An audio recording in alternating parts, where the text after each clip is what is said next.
میں اس کے علم کامل کے بارے میں جناب پروفیسر صاحب سے گزارش کروں گا کہ وہ قرآن کی آیات کی روشنی میں کچھ ارشاد فرمائیں۔ الحمدللہ وحدہ والصلاة والسلام علی من لا نبی بعدہ۔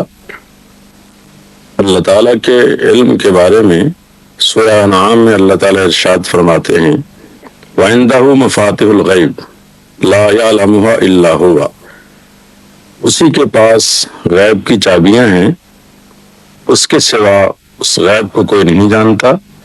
وَيَعْلَمُ مَا فِي الْبَرِّ وَالْبَحْرِ، جو کچھ روئے زمین پر ہے اور سمندروں میں ہے اس کو وہ جانتا ہے۔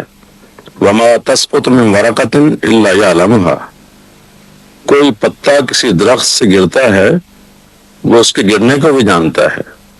وَلَا حَبَّةٌ فِي ظُلُمَاتِ الْأَرْضِ وَلَا رَطْبٍ وَلَا يَابِسٍ إِلَّا فِي كِتَابٍ مُبِينٍ، کوئی دانہ زمین کی تہ میں خشک ہو یا تر ہو وہ بھی اللہ کی کتاب میں لکھا ہوا ہے۔ اللہ کی قدرت کاملہ اور اس کا علم کامل ایسا ہے جس کا ذکر اللہ تعالیٰ نے دوسرے مقام پر بھی کیا، ان اللہ عندہ علم الساعہ وینزل الغیث، کہ اللہ تعالیٰ کے پاس قیامت کا علم ہے، بارش وہی نازل کرتا ہے۔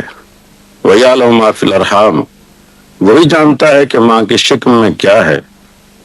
وَمَا تَدْرِي نَفْسٌ مَاذَا تَكْسِبُ غَدًا، کوئی شخص یہ نہیں جانتا کل وہ کیا کام کرے گا۔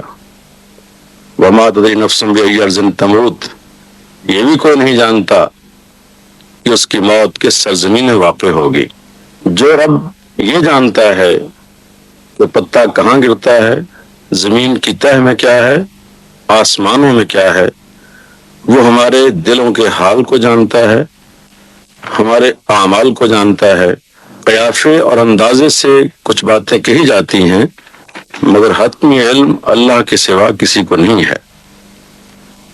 درختوں سے پت جھڑ کے موسم میں بے شمار پتے گرتے ہیں، کوئی شخص یہ نہیں جانتا کون سا پتا کس مقام پہ گرتا ہے مگر اللہ کی ذات جانتی ہے۔ یہ بات کہنے کا مقصد اللہ تعالیٰ کا یہ ہے کہ تم جہاں بھی ہو، جس حالت میں ہو، جو کام کر رہے ہو اللہ کے علم میں ہے۔ اس آیت کی روشنی میں یہ کہنا چاہتا ہوں کہ ہم اپنے تمام تر اعمال جو ثواب کی نیت سے کرتے ہیں وہ اللہ کی رضا کے لیے کریں۔ جب اللہ کا کام اس کی مخلوق اس کی رضا کے لیے کرے گی تو وہ تمام مقاصد حاصل ہوں گے جو محترم ڈاکٹر صاحب آپ نے ابھی بیان فرمائے ہیں۔ ماشاء اللہ۔ ارشاد ہے وَإِذَا رَأَيْتَ الَّذِينَ يَخُوضُونَ فِي آيَاتِنَا فَأَعْرِضْ عَنْهُمْ حَتَّى يَخُوضُوا فِي حَدِيثٍ غَيْرِهِ۔ وَإِذَا رَأَيْتَ، جب آپ دیکھیں الَّذِينَ لوگوں کو جو کہ يَخُوضُونَ فِي آيَاتِنَا ہماری آیات کا مذاق اڑا رہے ہیں، فَأَعْرِضْ عَنْهُمْ تو ان سے منہ موڑ لیجئے، حَتَّى يَخُوضُوا فِي حَدِيثٍ غَيْرِهِ یہاں تک کہ کسی اور بات میں نہ لگ جائیں۔ ناظرین بات یہ ہے کہ ہمارے یہاں سوڈو انٹلیکچوئل قسم کے لوگ وہ اپنی ذہانت کا اظہار اس انداز میں کرتے ہیں کہ دین کے شاعر کا اپنی مجلسوں میں بیٹھ کے مذاق اڑائے۔ یہاں ایسا ہوتا ہے کہ بعض دیندار لوگ، اہل علم اور سمجھدار ان کی باتوں کو سنتے رہتے ہیں اور اسی مجلس میں بیٹھے رہتے ہیں۔ یہاں پہ اس بات سے روکا گیا ہے کہ یا تو ایسا ہے کہ ان کی گفتگو کا ایسا جواب دیں کہ وہ ساکت ہو جائیں، ان کا منہ بند ہو جائے۔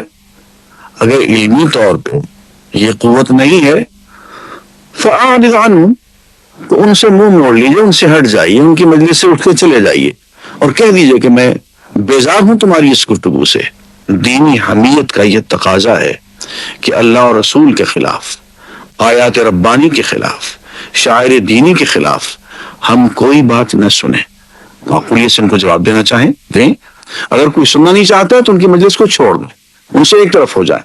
آگے ارشاد ہوتا ہے وَذَكِّرْ بِهِ أَن تُبْصَرَ نَفْسٌ بِمَا كَسَبَتْ، ایسے شخص کو آپ نصیحت کیجئے بِهِ قرآن کے ذریعے سے، کہیں وہ اپنے کیے میں گرفتار نہ ہو جائے۔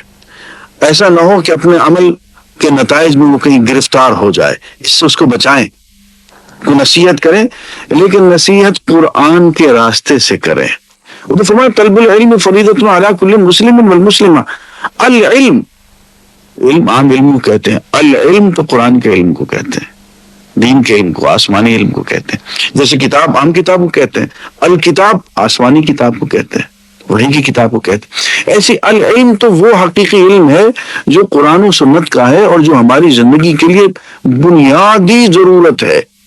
وہ تو ہر ایک کے لیے حاصل کرنا ضروری ہے، ہر مسلمان مرد کے لیے اور عورت کے لیے. فرمایا فرض ہے، نماز فرض ہے، روزہ فرض ہے، زکوٰۃ فرض ہے. ایسے ہی العلم کا حصول، قرآن مجید کو ایک سرے سے دوسرے سرے تک پڑھنا، سمجھ کے پڑھنا سب کے لیے ضروری ہے، فرض ہے.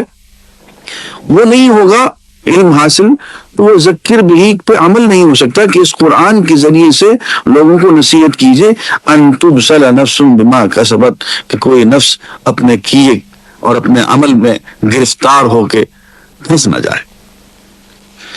آگے ارشاد ہوتا ہے، دیکھیے کہ دین کو کس طرح سے ہماری قومیت کی اور ہماری حمیت کی بنیاد بنایا جا رہا. پھر بھی پہ عمل نہیں ہو سکتا کہ اس قرآن کے ذریعے سے لوگوں کو نصیحت کیجئے.